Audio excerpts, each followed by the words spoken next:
So I'm going to be starting off this Nimzo Indian with a look at e3 in the Nimzo. So d4, knight f6, c4, e6, knight c3, bishop e4. And basically the way that I look at the e3 Nimzo setup is that white is just rapidly developing for the most part, usually playing bishop d3, knight f3 and castling, or bishop d3 and knight ge2, or just knight e2 right away. And there are many different ways to handle the position, and one of the things that makes it interesting is that there are certain pawn structures that I like to avoid. For example, I actually don't enjoy playing certain isolated pawn positions. Take, for example, the variation with c5. So c5, bishop d3, knight c6, knight e2. This variation after take, and d5.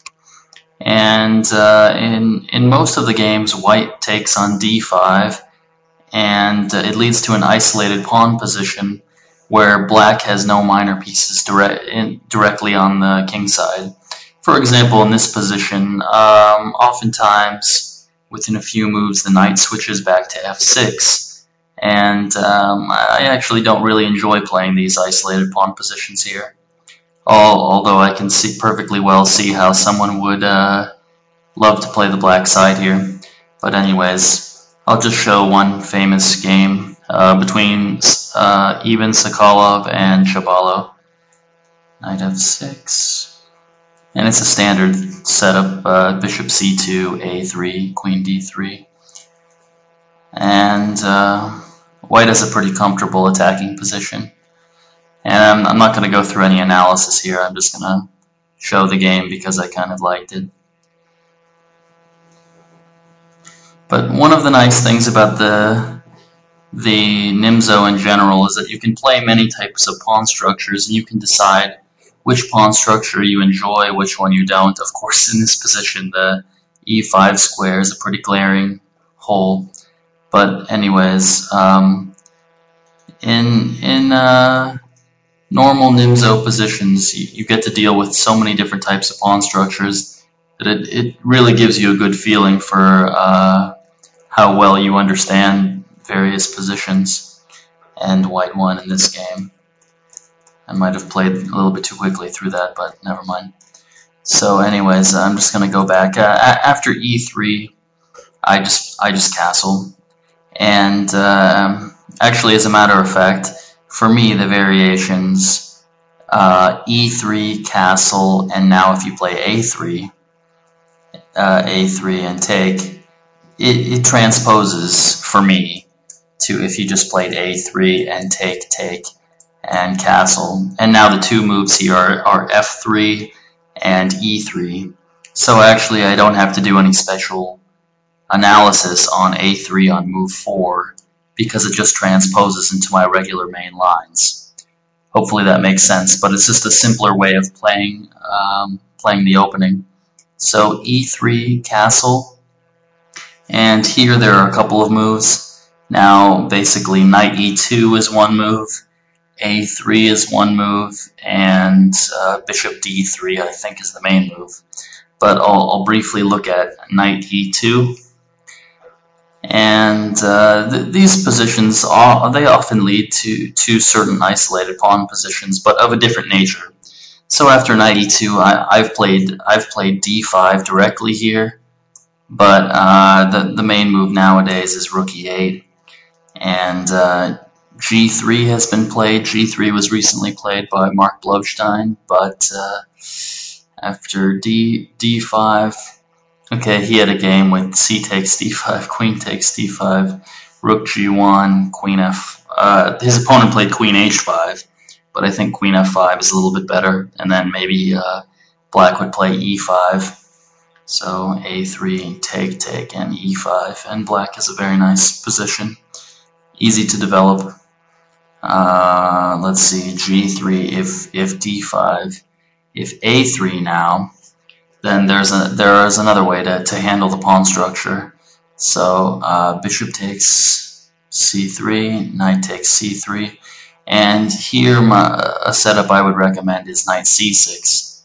And it might look a little bit awkward to block the c-pawn like that, but one of the ideas is that black wants to play d takes c4 and then play e5. And once he simplifies the center like that, it will probably be a little bit awkward for white. So I actually really enjoy this type of pawn structure. So I'll go back, but this line is not considered very challenging at all, in my opinion. And I think in general, theoretical opinion. So rook e8 and a3 is the main move. And the idea of rook e8 was to play, in some cases, play bishop f8. So just bishop f8 here.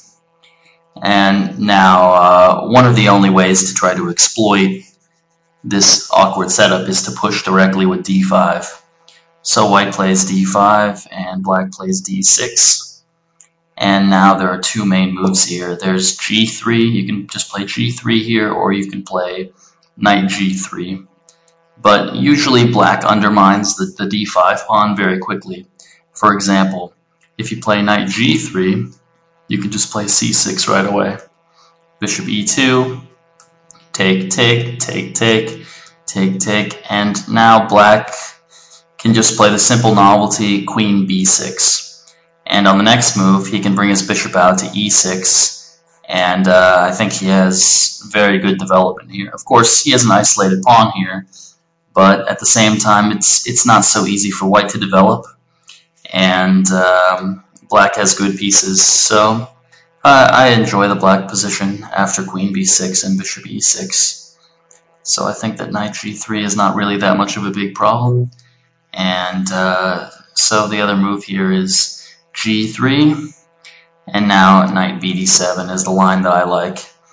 And there was a very awkward game between Pontus Carlsen and Boris Avruk a couple years ago in the Olympiad, where bishop g2 was played, and the c4 pawn is a little bit awkward now. So the game went knight e5, b3 defending c4, take, take, and bishop g4, and already it becomes a little it feels a little bit awkward to play white.